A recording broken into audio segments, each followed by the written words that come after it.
Oi, gente, tudo bem? Bem-vindos. Meu nome é Márcia Xavier e a gente está aqui para mais um pouquinho de estudos do Vem e Segue-me. Essa semana vendo os capítulos de 7 a 9 de Mórmon, que é a despedida desse profeta que nós estudamos no bloco da semana passada. Então, nós aprendemos um pouco mais sobre o caráter desse grande profeta, né? Ao estudarmos um pouquinho da vida dele, das coisas que ele fez. Né? Vimos um rapaz, um menino muito jovem escolhido para ser o responsável pelos registros. Vimos um jovem com 15 anos sendo visitado pelo próprio Salvador. Vemos um jovem com 16 anos liderando os exércitos do povo deles, nefitas. Vemos um líder incansável que por 60 anos lutou à frente dos exércitos, apesar de muitas vezes dizer: eu oro por eles, mas eu oro sem fé, porque eu eles não têm mais como voltar. Né? Um líder que falou também que ele não tinha mais esperança, ele não tinha como os nefitas conseguirem se recuperar, eles estavam num processo de iniquidade muito grande. Não tinha retorno, mas ainda assim, um homem que amou esse povo, amou, e ele até fala com um amor imenso, né? E serviu esse povo por 60 anos, que conhecia muito bem o que é a caridade. Inclusive lá em Moroni a gente vai ver que o Moroni, quando vai escrever as palavras que o pai ensinou, vai falar muito sobre caridade, que era um atributo que Mormon tinha muito forte. Então esse é o líder, um homem que conhecia, um profeta que conhecia os nossos dias. Ele viu o que acontecia aqui conosco, né? O que vai acontecer daqui para frente. Por conta disso, ele deixou muitas coisas no livro de Mórmon que são importantes para nós. Então, quando a gente lê o livro de Mórmon, a gente tem que pensar, né, por que Mórmon deixou isso aqui? O que ele quer que eu aprenda aqui, já que é para nós, é para agora, né? Porque a gente está vivendo. E Moroni também é a mesma coisa, né? E o livro de Mórmon é um livro tem muitas despedidas. A gente vê Leí se despedindo antes de morrer, se despedindo da família, reunindo os filhos, abençoando, falando. A gente vê Nef se despedindo, a gente vê Jacó e Alma e Rei Benjamim e Elamã e vários profetas falando, né, que estava chegando a hora de ir embora, então eles deixam as últimas palavras deles. E essas são as últimas palavras de Mórmon. Esse livro é interessante porque ele tem duas despedidas. Ele tem a despedida de Mórmon e ele tem a despedida de Moroni, que também acha que não vai sobreviver. Então ele já se despede ali. Depois a gente vai ver que não, olha, eu tô aqui ainda, sobrevivi, então eu vou escrever mais um pouquinho. Mas são duas despedidas no mesmo livro. E então nós vamos começar a ver o que são essas últimas palavras que esse grande líder vai deixar e para quem ele vai deixar, né? Ele podia ter falado qualquer coisa, mas ele vai deixar, ele vai falar especificamente para esse povo que que era o inimigo, mas ele amava, né, por conta desse atributo que ele tinha muito forte, que era a caridade. Então começa lá no 7:1, ó, e agora, eis que eu desejaria falar algo aos remanescentes deste povo, que são poupados, se é que Deus permitirá que a eles cheguem minhas palavras, a fim de que saibam das coisas de seus pais. Sim, falo a vós, remanescentes da casa de Israel, e são estas as palavras que digo. Cada vez que a gente vê a palavra remanescentes, ele está então deixando isso, essas últimas palavras dele são para aqueles que seriam, para os lamanitas que iam sobreviver a tudo aquilo. Né? Eles destruíram todos os nefitas, mas eles continuaram guerreando entre eles. Então, Mormon fala, então, para os remanescentes daqueles que forem poupados. Né? Então, para os lamanitas que sobreviverem, né? Os seus remanescentes que possam ter a chance de conhecer essas coisas que eu vou falar agora. Então, remanescente é isso. Falou em remanescente, acende essa luzinha. É coligação de Israel. Quando se fala em remanescente, se fala em coligar Israel. Então, todas as vezes que a gente lê as escrituras, então os remanescentes, Israel, os remanescentes, o assunto vai ser coligação, quando é que eles vão retornar. o profeta Isaías, que foi um profeta muito citado aqui no livro de Mórmon, os filhos dele foi o Senhor que deu o nome dos filhos dele. E o nome dos 2 filhos de Isaías faziam menção à dispersão e coligação de Israel. Um dos filhos dele chamava-se Sear-Jazub, que significava o remanescente retornará. Então, até o nome do filho de Isaías, ele era um sinal de que um dia os remanescentes retornariam, que haveria uma coligação. Então, a gente vê como isso é muito sério, esse assunto é muito sério, esse assunto de coligação, né? Tanto que o presidente Nelson, nas últimas conferências, tem falado muito sobre coligação, né? O nosso papel na coligação de Israel, desse lado do véu, do outro lado do véu, a urgência de se coligar a Israel, né?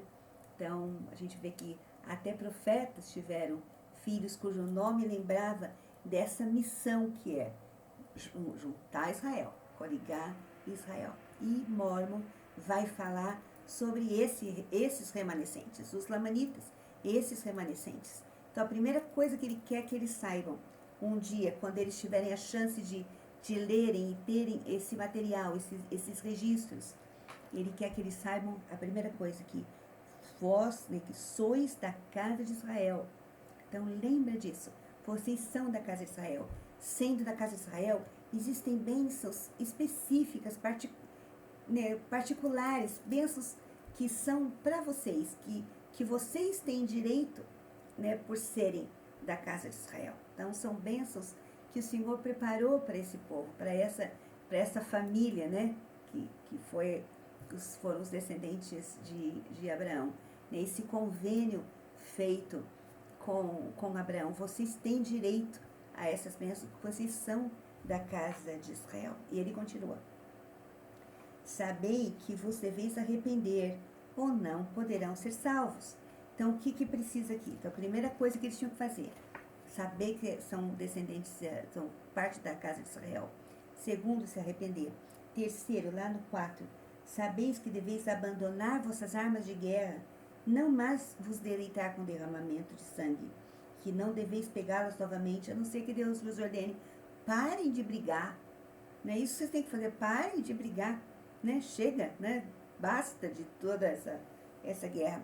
Ali no 5, sabeis que deveis ter conhecimento de vossos pais e arrepender-vos de todos os vossos pecados, iniquidades, e crer em Jesus Cristo, que ele é o Filho de Deus, e que foi morto pelos judeus, e que pelo poder do Pai se levantou novamente, pelo que conquistou a vitória sobre a sepultura. Então, ele fala sobre a ressurreição do Salvador, que por conta dele todo mundo vai ressuscitar, vai poder ressuscitar. Então, é isso que ele fala aqui, que é o Evangelho de Jesus Cristo. Ele vai falar lá no 8, que eles têm que se arrepender, eles têm que ser batizados, têm que receber o dom do Espírito Santo, têm que viver os mandamentos. Esse é o Evangelho do Salvador, é o Evangelho de Jesus Cristo. Eles deveriam aprender e seguir, né? Uma coisa interessante que tem aqui, que ele fala para eles, ali no 6, e ele efetua a ressurreição dos mortos, por meio do qual o homem será levantado para comparecer perante o seu tribunal. Isso é uma coisa interessante, né? A gente sabe que nenhuma coisa impura vai poder habitar na presença de Deus. Mas de alguma forma, por conta da expiação de Jesus Cristo, nós vamos ser apresentados nesse grande tribunal na presença de Deus, né? Por conta da expiação de Jesus Cristo, nós vamos poder por alguns instantes estar lá para ser julgado, e ou para entrar no reino de Deus ou para não, né? Mas todos nós vamos ser levados para esse tribunal, bons ou maus, por mérito, misericórdia, graça do Salvador Jesus Cristo. Então ele fala isso para eles. E ele fala lá também, falando sobre o Salvador, né? Que efetuou a redenção do mundo, por meio da qual aquele que for declarado inocente em sua presença no dia do juízo, terá permissão para habitar na presença de Deus em seu reino. Eu gosto que ele fala agora. A gente pensa em Mórmon sofreu, que vida dura, Eu acho que dos profetas que a gente estudou no livro de Mórmon, esse foi o profeta que teve a vida mais difícil, né? Muito, muito difícil. E ele fala assim, ó, você depois, né, ser apresentado, ser levado por conta do sacrifício expiatório Salvador, que permite que nós nos apresentemos, né, para poder sermos julgados. Então vai ser a nossa chance de ver o Senhor, né, o Pai Celestial, sermos julgados pelo Salvador, e depois de lá, então, ou ir para o lugar, cada um para o lugar que vai ser merecedor, mas aquele que guardar os mandamentos vai poder habitar com Deus. Aí ele fala assim, tão bonitinho, ó, para cantar louvores continuamente com os coros celestes. Olha que lindo! Com os coros celestiais, ao Pai, ao Filho e ao Espírito Santo, que são Deus, num estado de felicidade que não tem fim. A gente vê aqui um profeta que sofreu a vida inteirinha. Só sofreu. Só viu o sofrimento, né, na vida dele. Dizendo, olha, se vocês se arrependerem, né, vocês vão ser levados para um julgamento, mas vocês vão poder habitar depois com Deus, cantar, fazer parte desse coro celestial e numa felicidade que não tem fim. Isso deve ter sido muito forte para Mormon. Eu imagino quanto ele não deve ter desejado isso, né, vendo toda aquela infelicidade. Poder um dia, né, um futuro bem próximo, no caso dele, habitar com Deus numa felicidade sem fim. É isso. Então, vamos para frente. Ele então fala do Evangelho de Jesus Cristo. O que é a doutrina de Cristo? Qual é o Evangelho? Nós estudamos isso, né? Qual é a doutrina de Cristo? É isso que Mormon vai, então, reforçar aqui, ó.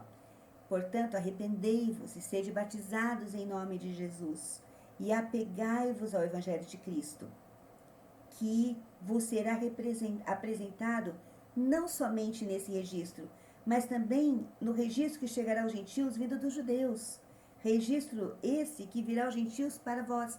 Então ele está dizendo aqui, o livro de Mórmon e a Bíblia, eles andam juntos. O livro de Mórmon, ele não é um livro que veio para desafiar a Bíblia, né? É muito interessante isso, quando a gente vai apresentar o livro de Mórmon para alguém, a gente fala, peraí, mas eu já tenho a Bíblia, eu acredito na Bíblia. Esse livro está falando, outro livro. Então, o livro de Mórmon, ele não veio para ser contra, né? Os dois vieram para provar que o Salvador, que era o Filho de Deus, que nasceu, que todo o sacrifício foi feito pelo Salvador Jesus Cristo, né? Para dar testemunho, para nos ensinar sobre o Salvador, juntos, nenhum brigando um com o outro.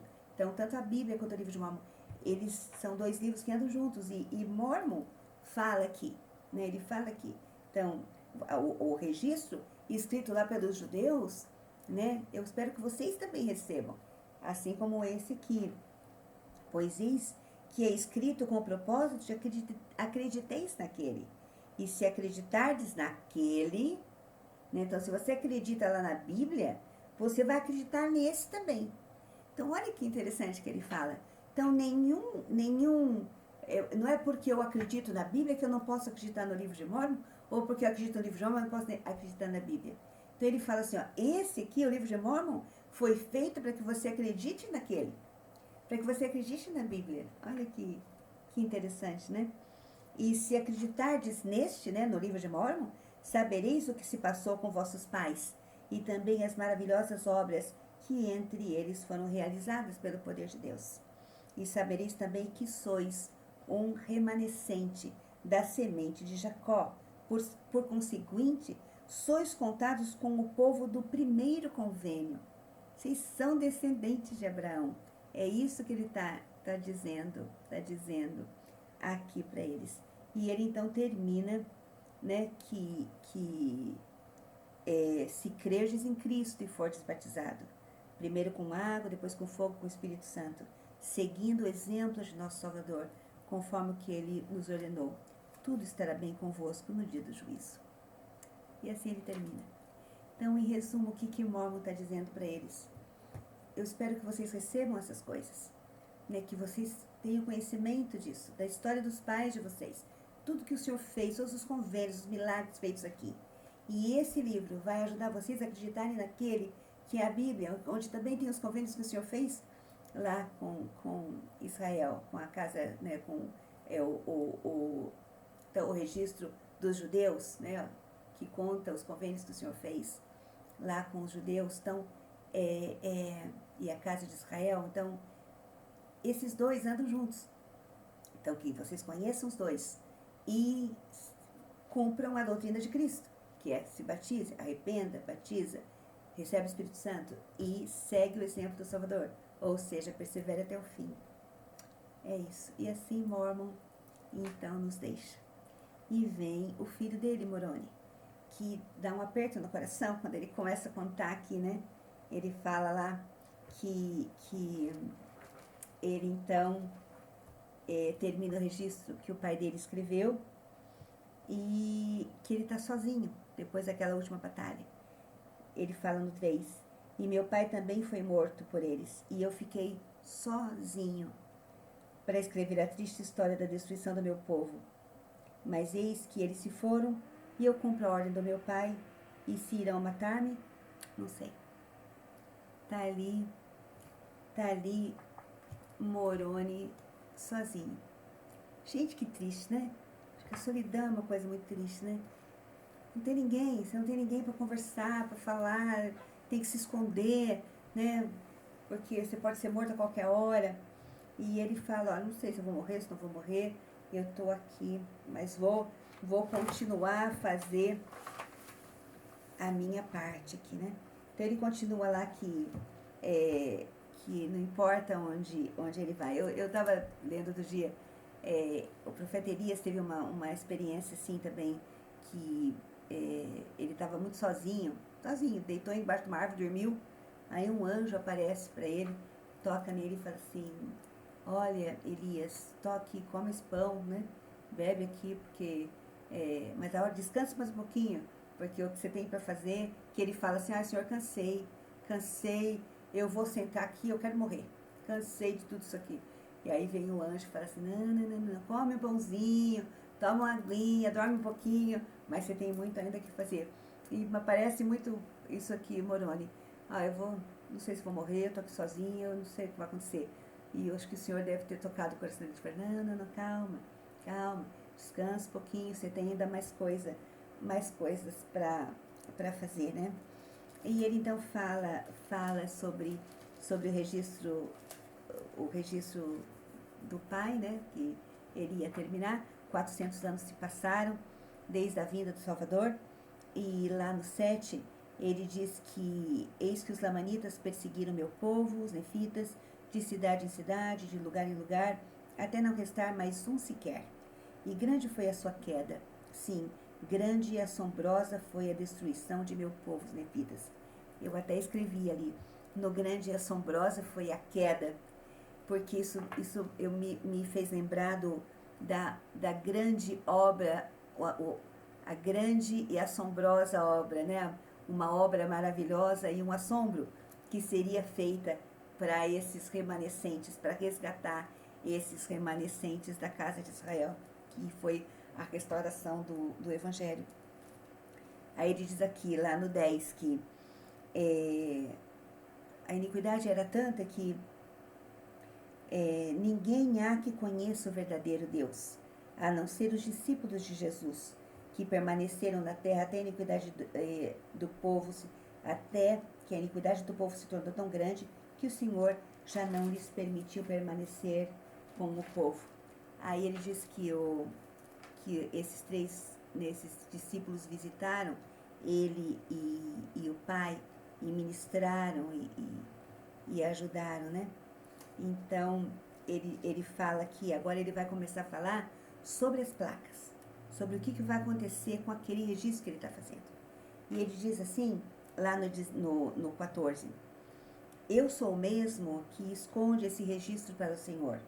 As placas em que está gravado não têm valor algum, em virtude do mandamento do Senhor, porque ele verdadeiramente disse que ninguém as obteria para usufruir lucro, mas o registro que nelas está é de grande valor, e aquele que o trouxer à luz, o Senhor o abençoará. Então, o que ele está dizendo? Elas foram escritas, gravadas em placas de ouro, para poder serem conservadas, porque elas não estragariam. Mas não é importante isso, ter o ouro, apesar do grande valor do ouro. Elas podiam ter sido escritas em qualquer coisa, em latão, em folha, em o que for. O importante eram os registros. Então, o que ele está fazendo? Há uma diferença entre placas e registro. Então, o que é importante é o que está registrado nessas placas. Então, é interessante que as pessoas, quando Joseph Smith recebeu as placas, ou ficaram sabendo das placas, elas, não, a gente tem que pegar, porque esses registros, mas eles estavam um pouco ligando com o registro, eles queriam o valor, o ouro em valor, né? E Joseph Smith teve todo esse processo de aprendizado, de preparo, para que quando ele recebesse as placas, ele entendesse que, apesar de ser ouro e valer muito dinheiro, o mais importante é o que estava registrado, né? E o Senhor não permitiria que aquelas placas fossem usadas para qualquer outro fim que não fosse a tradução para que nós pudéssemos receber esses registros, que era a coisa mais importante. Então, placas, registros. O registro é que é importante. As placas podiam ter sido escritas em qualquer coisa. Era o registro que precisava ser preservado. E é isso que ele fala. Ele fala que, né, que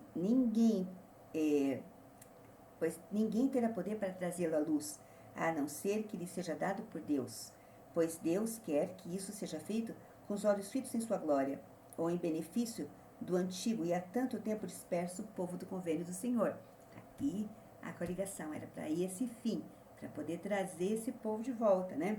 E bem-aventurado será aquele que trouxer isso à luz. Está aqui Joseph Smith. Imagina Joseph Smith traduzindo, né, o livro de Mórmon e vendo, olha que bem-aventurado aquele que trouxer isso à luz. Tá? E aqui ele fala, não vai ser feito pelo poder de Joseph Smith, vai ser feito pelo poder de Deus. Bem-aventurado esse homem que, pelo poder de Deus, traria à luz essas placas, né? E ele então começa a falar sobre os dias, como seriam os dias quando essas placas estariam prontas para serem reveladas, né? Como é que o mundo estaria quando essas placas voltassem. E ele diz assim que lá no 28, acontecerá, né, a vinda do livro de Mórmon, né? Acontecerá num dia em que o poder de Deus será negado, que as igrejas serão corrompidas e encher-se-ão de orgulho em seu coração. Sim, um dia em que chefes de igrejas e mestres se tornarão orgulhosos em seu coração, chegando a invejar aqueles que pertencem às suas igrejas. Acontecerá num dia em que se ouvirá falar de incêndios, de tempestades, de vapores de fumaça em terras estrangeiras, guerras, rumores de guerras, um dia que haverá grandes contaminações sobre a face da terra, haverá homicídios, roubos, mentiras. A gente vai vendo que, nossa, parece que passa um filme assim na nossa frente, né? Então, nesses dias é que, então, o livro de Mórmon viria, né, para poder fazer esse trabalho de resgatar os remanescentes da casa de Israel. E ele fala assim, lá no 34, que eu estou no 8, tá? 8:34. Eis que o Senhor me revelou coisas grandes e maravilhosas relativas ao que em breve acontecerá, no dia em que essas coisas foram reveladas entre vós. Tá vendo? Ele viu a gente, ele viu nossos dias, ele viu o que estaria acontecendo quando o livro de Mórmon viria, né, seria trazido. Aí ele diz uma coisa interessante aqui, ó. No 35. Eis que eu vos falo como se estivesseis presentes, e contudo não estáis. Mas eis que Jesus Cristo vos mostrou a mim, e conheço as vossas obras. Então tá aqui alguém que sabia como seria, né? E ele vai piorar. Mas estava lendo isso aqui, às vezes a gente lê essas coisas, né? É muito parecido com o que a gente faz hoje, né? Eu tô aqui falando sozinha, tô aqui numa sala, só eu, o meu computador aqui, esperando que alguém vá ouvir, né? E que de alguma forma ajude, né?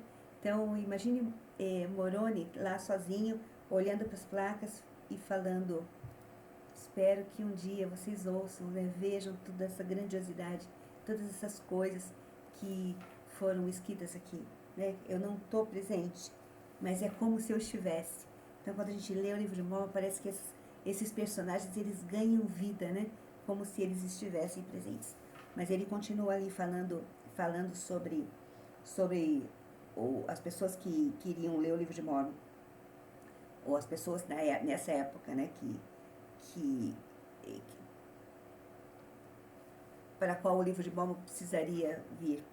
E eis que andais segundo o orgulho de vosso coração, e poucos há que não se exaltam no orgulho de seu coração, a ponto de vestirem-se com trajes finos, entregarem-se a inveja, contendas e malícia, e perseguições e toda sorte de iniquidades, e vossas igrejas, em todas elas, se tornam corruptas por causa do orgulho de vosso coração. Pois eis que amais o dinheiro, e vossos bens e vossos trajes finos e adorno de vossas igrejas, mais do que amais os pobres e os necessitados, os doentes, os aflitos. Aí ele fala lá no finalzinho: por que não considerais que maior é o valor de uma eterna felicidade do que o da miséria que nunca tem fim por causa dos louvores do mundo?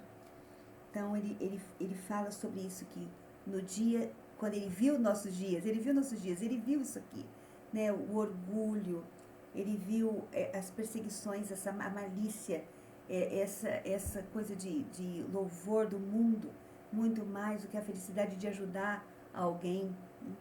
E então, dias difíceis, mas que para qual o livro de Mormon seria tão necessário. E agora ele vai falar para dois grupos. Ele vai falar para um grupo que não acredita em Cristo. Então ele fala assim: vocês que não acreditam em Cristo, lá no 9, ele fala: até quando vocês vão negar, né? Até quando vocês vão negar o Salvador, né? Vão dizer que não tem um Deus.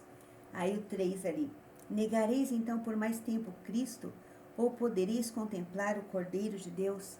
Então, até mesmo quando ele estiver lá na presença de vocês forem levados à presença dele, vocês vão continuar negando? Eu até anotei um negócio aqui. Aqui, eu pus aqui, ó. Ele diz assim, ó: supondes que habitareis com ele, tendo a consciência de vossa culpa? Supondes que podeis ser felizes habitando com aquele santo ser, quando vossa alma está atormentada pela consciência da culpa de haveres violado todas as suas leis? Eu até anotei aqui: você vai querer ficar com ele quando passou a vida inteira querendo não ficar? Então, é isso aqui. Aí ele continua, ele fala uma coisa interessante ali no 5: pois eis que quando fordes levados a ver vossa nudez perante Deus, e também a glória de Deus e a santidade de Jesus Cristo, uma chama de fogo inextinguível acender-se-á em vós. Ó vós desprezados. Ele vai falar do outro grupo. Eu queria falar um pouquinho desse pedacinho aqui. Quando ele fala assim, ó: pois eis que vocês vão ser levados, quando vocês forem levados a ver vossa nudez. Então, se apresentar ao Senhor vendo a nossa nudez, como é que eu posso cobrir a minha nudez ao ser apresentada perante Deus? Só tem uma forma, né, de cobrir minha nudez: é aceitando o Salvador Jesus Cristo, é através da expiação dele. Então é a pele do Cordeiro de Deus que vai cobrir a minha nudez, né? Interessante isso aqui. Aí eu posso ser apresentada perante o Salvador tendo né, consciência limpa, né, de que nós fizemos a nossa parte, né? Aí agora ele vai mudar. Então ele fala que ele vai falar sobre aqueles agora que ele falou daqueles que não acreditam em Cristo, que mesmo quando virem o Salvador, vocês vão continuar negando, né? Vão continuar negando, vocês não vão aguentar ficar perto dele, porque vocês passaram a vida inteira não querendo ficar perto dele. Como é que vocês vão mudar instantaneamente, né? Aí ele fala daqueles que negam as revelações. Então, aquele grupo que agora não acredita que exista a revelação, que o Senhor fale com profetas, nada. ele fala que no 8, eis que vos digo que aquele que nega essas coisas não conhece o evangelho de Cristo, não leu as escrituras, e se leu, não entendeu, né? Não compreende, porque não lemos que Deus é o mesmo ontem, hoje e para sempre, e que nele não há variação, nem sombra de mudança? Então, vocês acham que Deus só fez milagre, só deu revelações lá no Velho Testamento, lá atrás, né? E não faz mais agora, porque ele mudou? Né? Deus mudou? Não, Deus não mudou. Né? Deus é o mesmo. Ontem, hoje, sempre vai ser o mesmo. Aí ele fala uma coisa legal, tão bonita aqui, ele fala assim,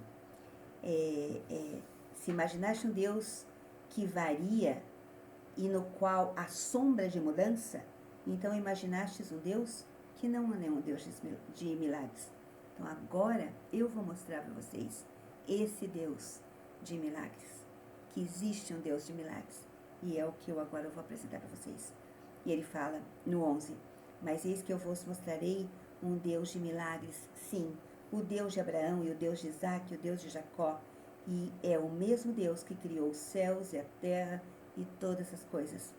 Ele fala, então, foi o Deus que criou Adão e Eva, né? Foi o Deus que, por causa da queda do homem, foi enviado um Redentor para nos salvar da morte, né? Para salvar tantos pequenos como grandes, é para todo mundo. Ele veio para todo mundo. Esse Deus de milagres é um Deus para todo mundo. Lá no 21, e eis que vos digo que todo aquele que crer em Cristo, sem de nada duvidar, tudo o que pedir ao Pai em nome de Cristo ser-lhe-á concedido. E esta promessa estende-se a todos, até os confins da terra. Então, porque Ele é um Deus de milagre, é o mesmo Deus, ontem, hoje e sempre. É o Deus para grandes e pequenos. E Ele pode responder às nossas orações. Todas as nossas orações, as orações de todos, né? Até os confins da terra. É uma promessa que Ele faz. Aí Ele termina dizendo, no 27, não desprezeis, pois, e não vos assombreis, mas dai ouvidos às palavras do Senhor, e pedi ao Pai, em nome de Jesus, tudo aquilo de que necessitardes. Não duvideis, mas acreditai, e começai como antigamente, e vinde ao Senhor com todo o vosso coração, e operai vossa própria salvação com temor e tremor perante Ele. Sede sábios nos dias de vossa provação. Despojai-vos de todas as impurezas. Não peçais para satisfazer vossas concupiscências, mas pedi com inquebrantável firmeza que não caiais em tentação, para que possais servir ao verdadeiro Deus vivo. Então está aqui as últimas palavras, né, de um profeta que achava que logo iria morrer. E ele termina lá no 36. E eis que essas coisas que desejamos em relação aos nossos irmãos, sim, mesmo a restauração de seu conhecimento sobre Cristo, estão de acordo com as orações de todos os santos que viveram na terra. Todos os santos sempre oraram para que isso acontecesse, para que houvesse essa coligação, para que as pessoas tivessem conhecimento, testemunho do Salvador Jesus Cristo. E ele termina, e permita o Senhor Jesus Cristo que suas orações sejam respondidas de acordo com sua fé, e que Deus, o Pai, se lembre do convênio que fez com a casa de Israel e abençoe-os para sempre, mediante fé no nome de Jesus Cristo. Amém. Então, essas são as últimas palavras de Moroni, chamando esses remanescentes também, né, a virem a Cristo, chamando aqueles descrentes a voltarem o coração para esse Deus de milagres, né, e guardar os mandamentos. E ser fiel é a única forma de nós nos apresentarmos, cobrirmos nossa nudez ao nos apresentarmos diante do tribunal do Senhor, né, quando fomos julgados pelos nossos atos aqui na terra, para poder, assim como o Mormon falou, ser recebido e cantar nos coros celestiais, né, uma felicidade que não vai ter fim. E assim terminam as palavras desses grandes profetas. Na próxima semana, a gente vai estudar um pouquinho vai começar o livro de Éter, né, que deu tempo de Moroni escrever e registrar esse livro, né? E as coisas que nós vamos, as doutrinas, as guerras, as coisas que aconteceram no livro de Éter. Só queria terminar dizendo que eu realmente amo o livro de Mormon. É um livro que cumpre aquilo que foi falado, né, em Doutrina e Convênios, que é o livro que mais faz com que a gente chegue, se aproxime do Senhor, né, com os ensinamentos dele. Nós seguimos as coisas que estão escritas aqui, o exemplo desses profetas, né, o Espírito do Senhor vai estar muito mais presente em nossa vida. Então, que a gente possa seguir esse conselho de Mormon e de Moroni, de fica firme, né? Crê em Cristo, não duvide, né? Só crê. E Ele vai responder, o Senhor vai responder as suas orações, vai te abençoar com tudo aquilo que você pedir. Então é isso aqui, são promessas que estão aqui no livro. E assim termina essa despedida, né? De Mormon Moroni. Então, uma boa semana para vocês. A gente, na próxima semana, se vê para estudar um pouquinho sobre Éter. E fiquem bem, seguros, protegidos. Tá? Boa semana para todos. Um abraço. Tchau, tchau.